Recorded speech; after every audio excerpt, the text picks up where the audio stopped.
بسم اللہ الرحمن الرحیم۔ اے حبیب مکرم،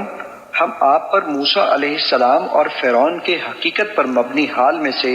ان لوگوں کے لیے کچھ پڑھ کر سناتے ہیں جو ایمان رکھتے ہیں۔ بے شک فرعون زمین میں سرکش و متکبر یعنی آمر مطلق ہو گیا تھا، اور اس نے اپنے ملک کے باشندوں کو مختلف فرقوں اور گروہوں میں بانٹ دیا تھا۔ اس نے ان میں سے ایک گروہ یعنی بنی اسرائیل کے عوام کو کمزور کر دیا تھا کہ ان کے لڑکوں کو ان کے مستقبل کی طاقت کچلنے کے لیے ذبح کر ڈالتا، اور ان کی عورتوں کو زندہ چھوڑ دیتا تاکہ مردوں کے بغیر ان کی تعداد بڑھے اور ان میں اخلاقی بہرہ روی کا اضافہ ہو۔ بے شک وہ فساد انگیز لوگوں میں سے تھا۔